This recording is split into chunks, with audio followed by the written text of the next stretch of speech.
Hi, and welcome to another Forest Service web tutorial. My name is Mariana Dobre, and I'm a research scientist at University of Idaho, working on the development side of WEPPcloud. In this video, we'll learn how to run the interface and how to interpret the results. So far, we have used the WEPPcloud interface to delineate the watershed, build management, soils, and climates that are necessary to run the web model. At this point, we might want to better understand the area we are modeling and to check what types of land cover, soils, and climates we selected. So this is a good time to show you some other options we have on the interface to help you better visualize the watershed and the selected files. If you look at the map, click on the map options and deselect the labels. This will allow you to better view the watershed. For large watersheds, these labels can obstruct the view, so I usually remove them when I inspect the watershed. Then click on the stacked squares here and notice the 4 radio buttons. The first one displays only the outline of the hill slopes. The second button will display a combination of slope and aspect. The color shows the aspect, and the intensity of the color shows the steepness. So we can kind of see that the hill slope is oriented southeast and has a 15 to 30% steepness. The next button shows the dominant land cover, and the last one, the dominant soils. Next, click on the magnifying glass. This will display more information about a particular hill slope or channel. You simply need to click on a hill slope to display this information. Let's check again the hill slope we looked at earlier. We see a hill slope ID, width, length, area, slope, aspect, dominant land use, and dominant soil.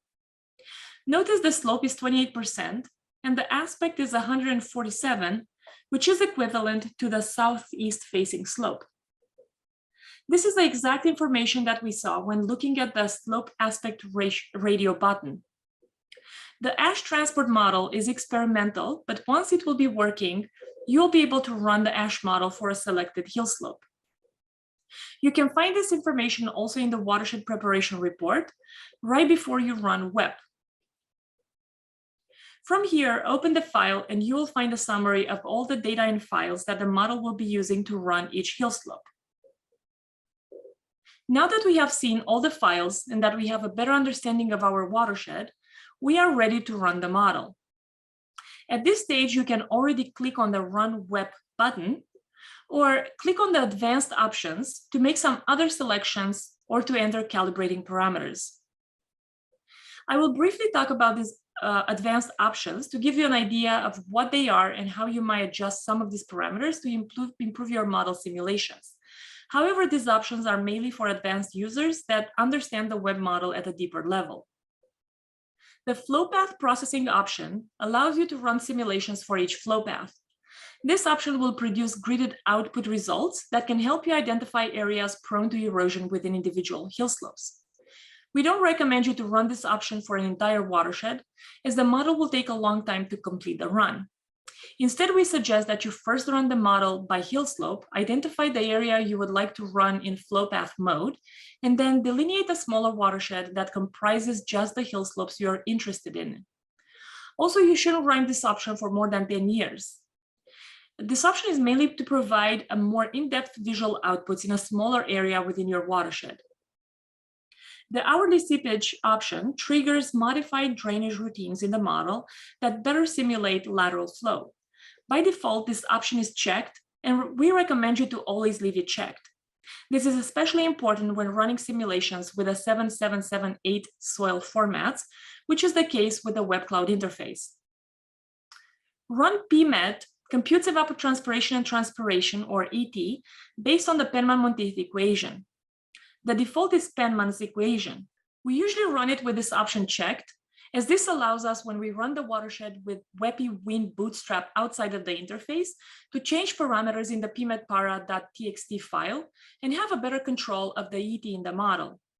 If you don't know what WEPP Win Bootstrap is, this is a tool designed to help you run the model outside of the interface. We have a video on how to use the tool if you're interested in learning more about this option. The frost option will simulate a reduction in infiltration due to soil freezing. This option does not necessarily need to be checked in forested watersheds, since forest soils rarely, if ever, freeze. The snow adjustments allow you to change the rain snow threshold temperature, density of new snow, and the snow settling density. These are the default values that the model uses to run simulations. But if you check this box, it allows you to change these default values. We've mainly changed them when we ran the model with climate files built on the GridMet database in several watersheds from Oregon. Specifically, the model performed better when ran with a rain snow threshold of -2 degrees Celsius. We are not sure if the same -2 value would work on watersheds from other states or geographic locations, but it does improve model results for some watersheds. Baseflow processing option allows you to simulate baseflow as a fraction of the total volume stored in the groundwater storage reservoir. We are assuming here a linear reservoir model, which might not work in all watersheds. But since the model is mainly developed to predict runoff and sediment, then we are not too concerned with the low flows. Out of these parameters, the most sensitive parameter is the baseflow coefficient, which is calculated as a fixed percentage of the amount of water stored in the aquifer. There is a paper that I will add below the video in which the authors analyzed baseflow recession for multiple watersheds in the Pacific Northwest and found that watersheds dominated by basalt and that have flatter landscapes had smallest baseflow recession timescales of about 12 to 20 days, which is the equivalent of a baseflow coefficient of 0.08 to 0.05, while watersheds dominated by metamorphic and sedimentary rock had greater recessions of 33 to 66 days, which would translate to a baseflow coefficient of 0.03 to 0.01.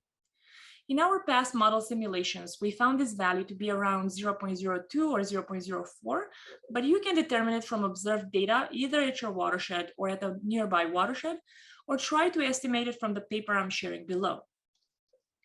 The next option, channel parameters, allows you to change the most sensitive parameters in the model that will affect the channel erosion. These are the critical shear and the erodibility. For the channel parameters, you have two options: to use a constant or variable critical shear parameters. The variable critical shear parameters assigns a critical shear based on the channel slope. I will not talk about this option now, as this is a relatively new addition and it hasn't been properly tested. For the first option, though, you can change both the critical shear and the erodibility. From our past model simulations, we found good model results with this default value for erodibility. So unless you have more data for validation, we recommend you to use this default value. For critical shear, though, you can select the value based on the median channel bed particle size, or D50, in your watershed. In general, high median particle size or a high critical shear will result in less channel erosion. So you can use this parameter to roughly adjust the channel sediment.